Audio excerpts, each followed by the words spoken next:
Only 9% of people in the UK have seriously considered investing before. That's data straight from the UK Parliament research titled Encouraging Retail Investment in the Stock Market. And honestly, that one statistic explains a lot. Because when so few people are investing, it comes as no surprise why the number of people retiring by age 65 has absolutely collapsed over the last 2 decades. That to me is a problem. It's a problem for the government welfare budget, but it's also a problem at an individual level too. Putting government budgets to one side for a moment, I don't know about you guys, but on a personal level, I have zero interest in working until I'm well into my 60s and then hoping for some kind of state pension to keep me during retirement. So to ensure that I don't have to do that, today I'm going to share a 5-step plan to get financially ahead through investing. But before I do so, guys, this video is for educational purposes only and is not financial advice. Nothing within this video is an investment recommendation. Always do your own research, and when you're investing, your capital is at risk. When it comes to building wealth, the type of account that you use is just as important as what you invest in. Because from using the wrong account, HMRC can take a big chunk of any gains that have been made, perhaps unnecessarily, that you could have kept for yourself and for your future. That's where tax wrappers or tax efficient investment accounts come into play.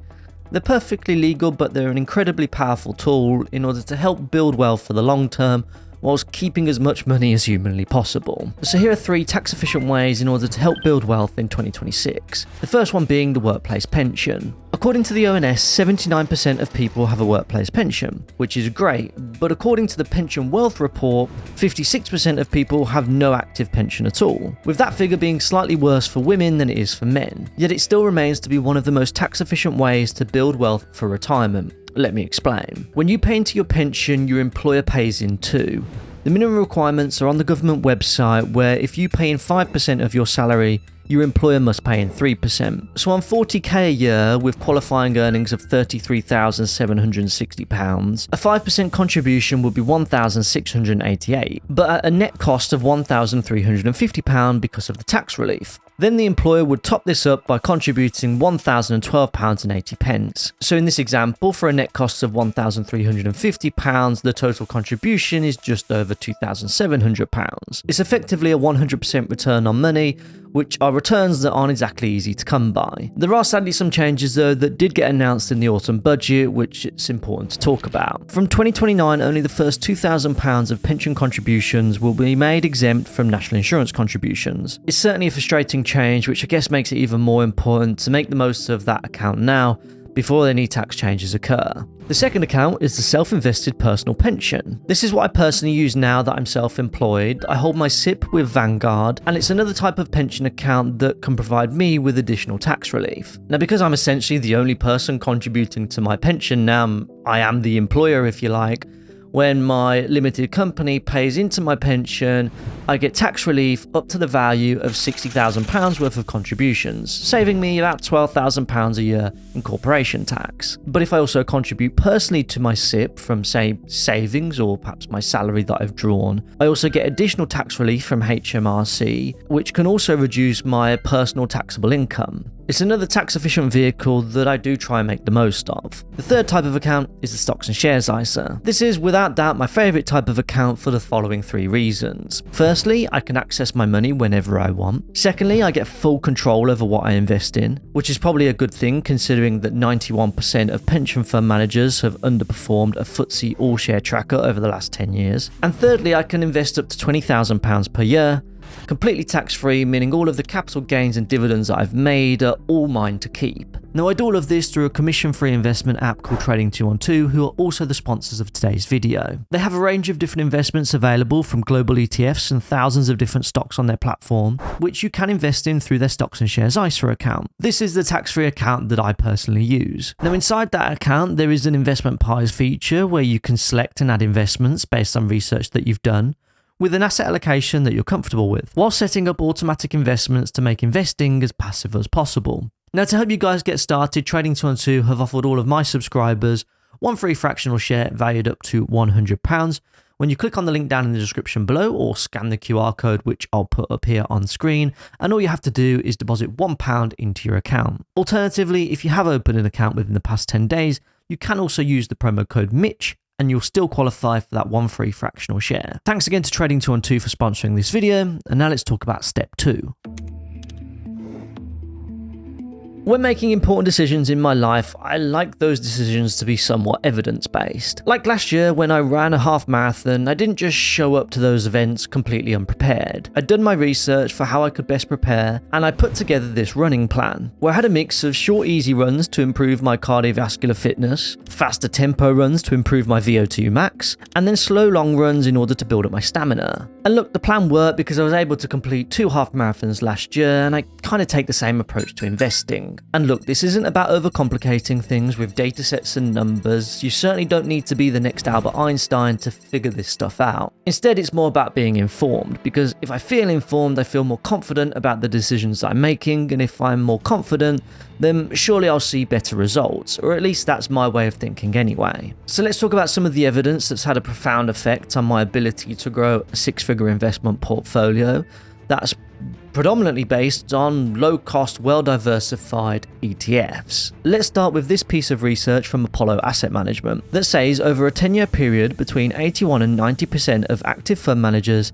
have failed to beat the benchmark index over a 10-year period. That to me suggests 2 things: that most investors are better off tracking a well-diversified index, and then secondly, just simply leaving it alone. Here's another piece. Research from JP Morgan says that missing the best 30 days investing in the S&P 500 between 2004 and 2024 would reduce your annual investment returns by 86.5%. This one to me suggests that staying invested into the market is super important, and that if you're trying to time the market, the chances are that you probably might miss out on some of those best trading days and absolutely destroy your long-term investment returns. Or perhaps let's look at this piece of research from the SEC, where it shows the impact on a $100,000 investment portfolio growing up 4% over 20 years, whilst accounting for annual fees of 0.25%, 0.5%, and 1%. Now, the difference between 0.25% and 0.5% is about $10,000, but the difference between paying 0.25% versus 1%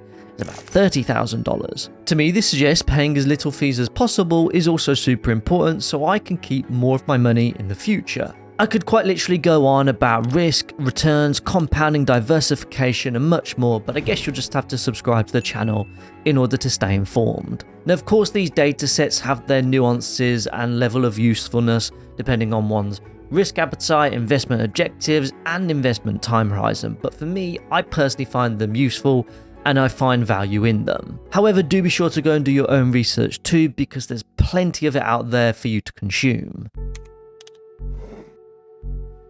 If you're into your F1 like me, then you'll know that Lando Norris recently won the 2025 World Drivers' Championship. And I was listening to an interview after he won, and here's his philosophy of how he went on to achieve it. The championship is not who wins the most races, who has the most podiums.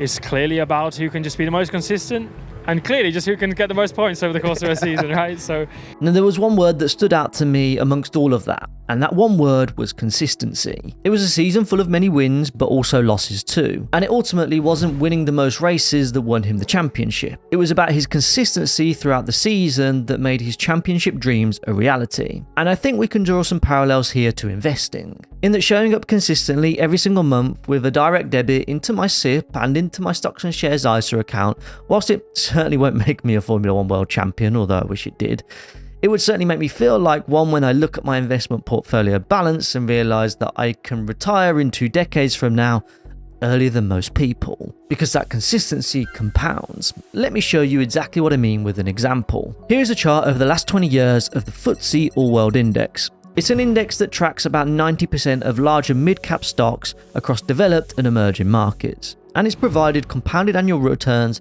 of 10.12% per year. Now, if we take those 10% returns and contribute £500 a month to a portfolio, over 30 years that portfolio grows to £1,169,868. To me, I think that demonstrates the true power of consistency. But what's equally important to note is that it's important not to get disheartened in the beginning, because after just 1 year, a portfolio growing at this rate would have only made £339.29, far from a life-changing figure that will allow me to retire. But in year 30, the portfolio makes £111,832 in unrealised gains for the year. a significant amount more and an amount that I could certainly live off. And just like it took Lando Norris 2 decades of hard work to achieve his dream, building an investment portfolio over the long term is kind of the same too. But I guess I just have to have the confidence to know that it'll all be worth it in the end.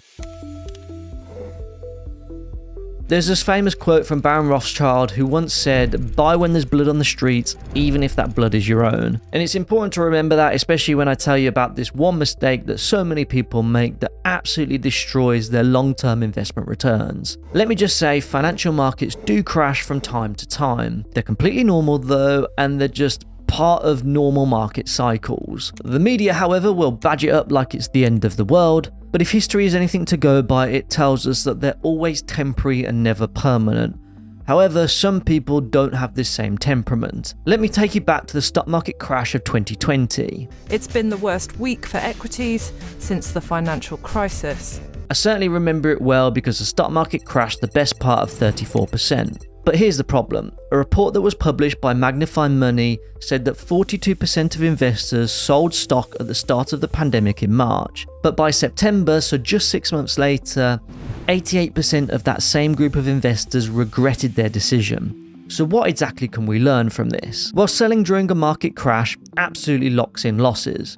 But doing the opposite has historically paid dividends, and I mean that both figuratively and literally too. Because if we zoom out on this chart, you can see what happened next. Approximately 172 days for the US stock market to recover to its previous all-time high, from which point it provided gains of 103.5% from the 10th of August 2020 to the 8th of December 2025. A phenomenal run in the market which some investors will have missed out on because they sold their stock in 2020 and never bought back in. I thankfully was a buyer and will always will be until I come to retire, and as a result my Trading 212 portfolio has massively benefited. Okay, so this one I found to be another really powerful way to grow the value of my investment portfolio over the past 7 years. As many of you know, back in 2017, I started investing with just £400 a month into a stocks and shares ISA. And at the time, I was contributing about £250 a month into my workplace pension, and that included my employer match too. So about £650 a month being contributed to my investments for my future, which was the absolute maximum that I could afford back then. But as my income has grown over that period of time, I've actively tried to avoid that kind of lifestyle inflation. And instead, any extra money that I've had, I've tried to allocate a percentage of that into my investments to progressively grow my deposits every single year. And that's exactly the message that I want to share here. Not that you need to be investing huge sums of money every single month, and instead it's about growing the contributions that you're able to put in just bit by bit as the years roll on and your income grows over time, which of course it will do. Now I invest anything between £800 and £1,000 a month into my Trading 212 stocks and shares ISA. And after recently sitting down with my accountant a couple of months ago, he's also recommended that I contribute more to my SIP too in order to be a little bit more tax efficient. Now I appreciate the money that I've been putting in recently is an absurd amount, but I hope this level of transparency provides some kind of inspiration that I just started out with a few £100 a month and I've progressively been able to grow that over time. And here's why this is important with a worked example. Let's say we invested £500 a month at a 10% return over 30 years, we'd end up with £1,140,162. But if I was able to increase the deposits that I was making by just 5% per year, I would end up with £1,791,581. Over £500,000 more in my retirement pot just from squeezing up the amount that I was contributing every single year. That's the real power in marginally increasing contributions and then letting time and compounding and market returns do the rest of the work for you. But if you want to know how all of this works in practice, then be sure to watch this video next, where I'll share with you my 2025 investment portfolio returns over on Trading 212. Subscribe to the channel on the way out. With that being said, see you over in the next one.